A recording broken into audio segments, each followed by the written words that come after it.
This is Isabella Breda, the editor-in-chief of The Echo, Cal Lutheran's student newspaper. At the end of the fall semester, The Echo published a timeline of Cal Lutheran's growth through the years titled Cal Lutheran by the Decade.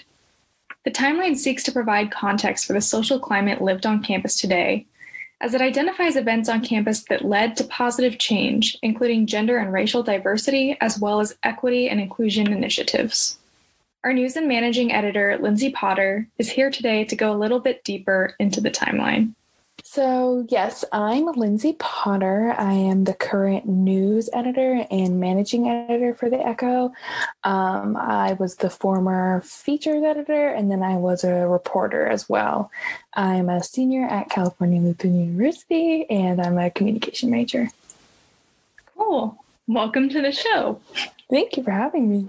And so last semester, near the end, we did publish an article called Cal Lutheran by the Decade, which breaks down basically inflection points in Cal Lutheran's history. It's sort of a timeline, but it's definitely not conclusive. Yes.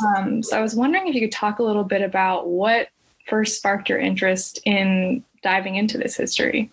Yeah, so I was really interested in it when The Echo was working on the Racism at Cal Lutheran story, students of color telling their stories. That first piqued my interest, as well as the People of Color Collective letter. When President Varlata actually addressed that in a faculty meeting, I think it was, she said that she needed more context from Cal Lutheran before she addressed any of the issues that the collective letter was asking for. So that perked my interest because I didn't have any of the context, and I'd been attending Cal Lutheran for 4 years now. And I was like, she's been here for 4 weeks and doesn't know the context either. I was just trying to provide context for everyone at Cal Lutheran. I think that's what we were both looking for, was just to not only broaden our understanding, but hopefully everyone else's as well. Yeah. And so for context on that, when we first started writing the article about students of color sharing their stories, encounters with racism in the classroom, on campus, that sort of thing, we were really trying to figure out what angle to take on that, considering the things that had happened earlier in the year, considering the fact that there was a new president and that she likely wasn't aware of this, trying to build on that. And once I think Lindsey brought the idea for the article forward to all of us, we realized how much there was to look into. Yes. And that it wasn't going to fit into one article. And Lindsey talked about the People of Color Collective letter. I think it's important to say that this letter was written entirely by a group that was not yet officially recognized by the university as an affinity group. They formed because they needed a place to talk and debrief after a meeting that went sort of off the agenda in the chat of a Zoom. And they brought forward and identified 3 major tiers of change they wanted to see in terms of anti-racism, diversity, equity, and inclusion, or our president really likes to say DEI on campus. And so within her first few weeks on campus, they gave her this letter and said, here's a little bit of context. Here are some of the things we'd like you to address. And I think part of the goal was too that this article would sort of pair with that and allow her to see, okay, just in the few months before I got here, there was this laundry list of things that had occurred that maybe she wasn't that familiar with. But then, we learned along the way that there was a lot more that preceded it throughout history that looked really similar. So I was wondering if you could talk a little bit about the patterns that we identified in that article and what they've looked like. Yeah, so the process of finding all of these things was also just a journey of just not only scouring databases, but trying to find textbooks as well, or not textbooks, I guess like history books, to just figure out what kind of was going on at Cal Lutheran. But in my deep dive, I saw a lot of, I guess I would say, cycles that would occur, that an issue would be in place, students or even faculty as well would raise concern about that issue. There would be some recognition from CalLu as the broader term, administration, etc. And then change wouldn't necessarily follow suit. So one example that first made me realize, like, oh, I've seen this happen. And my time at Cal Lutheran was in one of the textbooks I was reading, or history books. I keep calling it a textbook because school started. One of the history books I was reading, a student, it was an alumna. She was talking about her experience of living on campus in the dorm rooms. The male students didn't have curfews, but the female students did. And they kept raising concerns about that. And they kept being met with, no, like, administration wasn't acknowledging what was happening. It wasn't an issue, etc. And then finally, female students held a sort of protest in the lounge to protest the curfew that the dorms had in place for the female students. And I think that really moves into present day Cal Lutheran, because issues that have been occurring for a very long time now are not something that can be pushed aside now. I think students in this era, this class, have not let things be pushed aside, that we as a group have continued to not fight, but bring things to light and really push for what we think needs to be changed and what we think needs to happen, because for the better. Yeah. And something that came to mind too when you were talking about the curfews is the fact that there was still the 2 a.m. rule until 2020, so last year. Yes. When the handbook was updated. And that's something that students have been pushing to end for quite a while now, mainly because it's gendered. It's saying that, if you're a male student, you can't be in a female's dorm after 2 a.m. and vice versa, and not recognizing that some students are non-binary. Some students may not go by the pronouns they were born with. It's just a progressive change that other universities had modeled, and I think that's why students wanted that to change. It's funny to see, basically change was affected in the same way that it was 30 years ago. It's students who are the voice. We're the ones in school learning. I guess in the classroom we're being taught how to think, is what people say, like at college. That's where you learn how to think. They're not teaching you like what to think. Yes. And I think you see that a lot at Cal Lutheran, is students are like, okay, like, this is something I've seen it modeled at other schools. I can put together like these ideas. And this was also the first year that the university had focus groups to evaluate the handbook. And so I think, again, that's something that came through years of suggestions and maybe repeated or just growing off of prior suggestions of how to get student input. So we're seeing this slow progression because the university is sort of a bureaucracy, in that everything is slow and deliberate, and it has to be done through policy. You can't just wave a magic wand. But I guess it's positive to see at this point we're engaging with the students to that level. And bouncing off that idea, I guess, what were some of the main changes over the years that stood out to you, or you think is important that students and faculty and maybe people who are completely new to Cal Lutheran know about? I think one of like we had just talked about, I think one of the biggest changes I've seen is CalU listening to students, honestly. But but we had previously touched on that. I think CALU has become much more diverse, not only in its students, but its guest speakers, its professors. We saw the first class of Cal Lutheran was a majority white students, and now it's not that. We're a much more diverse campus all around. Well, based on the majority white thing that you touched on, like one of our sources did say that it felt like it wasn't an integrated school in the beginning. Mm-hmm. And that's partially because almost everyone was of the Lutheran faith, or were, because it was a small community. That's the only people who knew about the school. And then again, it's in a white pocket of Southern California. Mm-hmm. There was all these things contributing to it. But I think something that was really striking too was that it appears that there wasn't a conscious effort to diversify for a while. Mm-hmm. Until people started bringing it up. One of the professors we interviewed said she was paid less than the person she was interviewing to be hired for a position on campus. And so we see like this growth in women's rights, hiring of more female faculty was a big thing. Then we see the first faculty member of color in the 90s.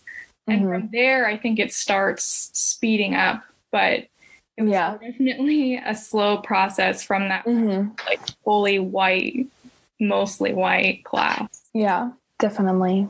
And I think also one of our sources had also talked about, as they were all affiliated with the Lutheran faith, they were also affiliated with the Republican Party as well. And in our research, we saw that a lot of registered Republican candidates or politicians came to campus a lot too.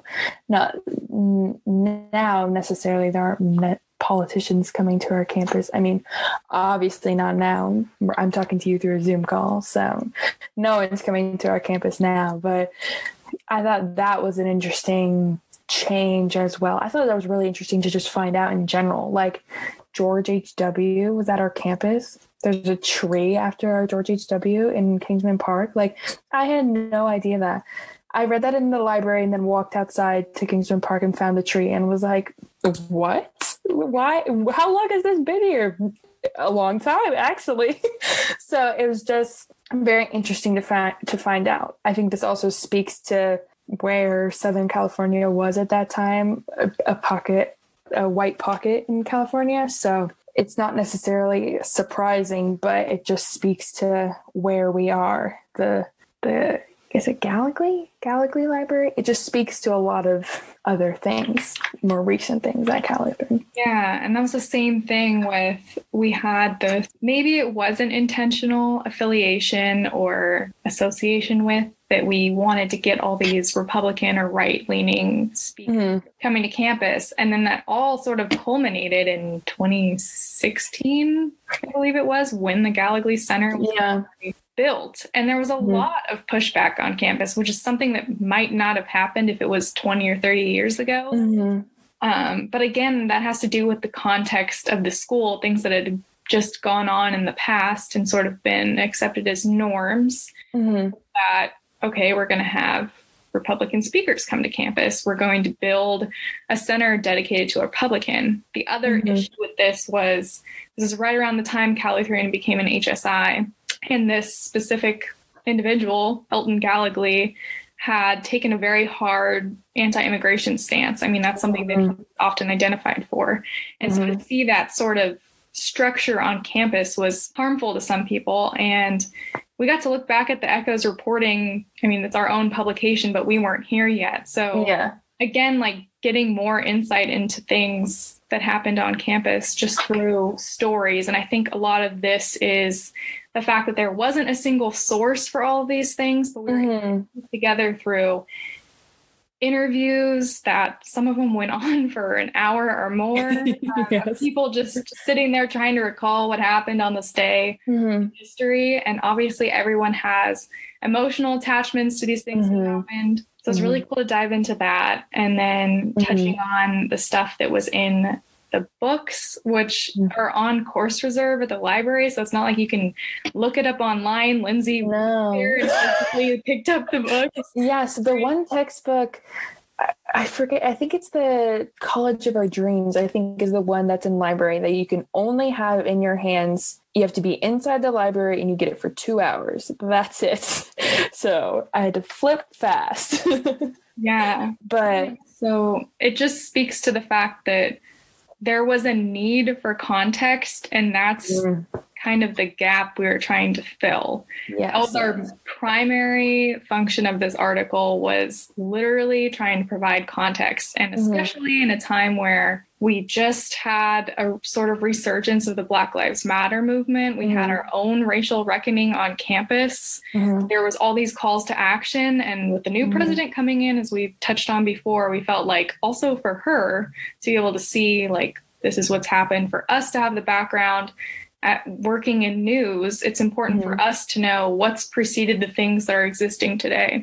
So I guess that is the main purpose. Yeah.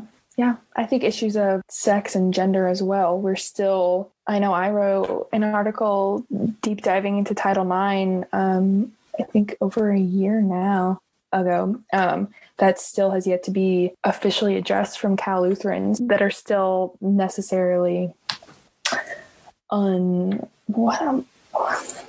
don't know what I'm trying to say anymore. There's things that are still, like, left open, you know, like there's some things that's like we've started to close the book and move on, progress forward, hopefully. Yeah. But things like Title IX, it was not until this summer that we had a campus advocate that was hired, because a previous misconception was that the Title IX coordinator would also be able to, like, console survivors. And unfortunately, the way that it's structured, that's not possible. So it's really a struggle of having someone to support you. Now we have that. We have a campus advocate for Title IX survivors.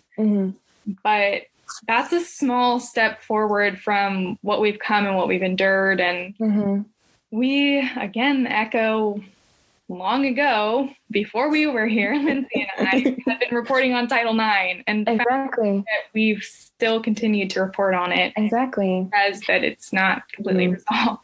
Yeah. And that advocate was only introduced to campus because 2 students went to the Board of Regents themselves and laid out everything of, they'd already looked at grants that they could use to pay for the advocate. They figured out everything themselves. I don't even know that it had anything to do with the Echo article, the Echo reporting. So it just goes to show that student voices make a huge difference, I think. Yeah. It's between literally students that maybe they don't even have, like, a organization on campus they're a part of, but they're just really passionate about an issue. They bring it forward and either does or does not get addressed. I remember almost a year ago, when members of BSU were speaking to the Board of Regents and saying, we've presented these issues for years, and we finally feel like you might listen to us. And they finally did. And that's something, again, we've been able to trace through Cal Lutheran's history, is like the first time it's brought up, it might get looked at, not fully addressed. Sometimes it does get addressed. But it's just this slow progression of students or faculty or people who are passionate about an issue saying, this isn't right, please do something. And eventually something might happen. Yes. Now we're to where we are today. Yeah. And I think that we can go all the way back to the beginning of our timeline. And I think from what I found, that Cal Lutheran students have always been passionate about change, about making their education experience the best as possible, like, for not only for them, but for future students as well. And I think that's the most important thing, is that if anyone at Cal Lutheran sees a gap, sees anything that Cal Lutheran isn't serving, isn't doing, isn't providing, that they start to speak on this, because eventually, hopefully, the goal is to change. The goal is to fill that gap. And I think from our timeline, we've seen that it works at some point. though it takes a while, it begins to work. Yeah, 100%. And hopefully for classes that come after us, they'll also have this here to see and reference. That students before them have pretty much always fought for things that they believe are right, and their voices to be heard. And I hope that that kind of is like the hallmark of education will continue to be true. Yes, I agree. Well, thanks for coming on. Of course. Thank you so much for having me. I was very excited to talk about this. Here's what else you need to know this week. On Monday, Governor Gavin Newsom announced that the statewide stay-at-home order was lifted. Each California county still has discretion over their individual stay-at-home orders, but Ventura County announced that afternoon that they would return to the purple tier, lifting their stay-at-home order, opening up outdoor operations for restaurants, gyms, places of worship, movie theaters, wineries, museums, playgrounds, zoos, and card rooms. Ventura County's current ICU capacity remains below 15%, including both COVID-19 and non-COVID patients. Ventura County is currently rolling out vaccines for healthcare workers and persons aged 75 and older. Outdoor classrooms at Cal Lutheran may reopen as soon as the week of February 8, pending repairs from wind damages. All of the news discussed in this podcast can be found at cluecho.com. Thanks for listening.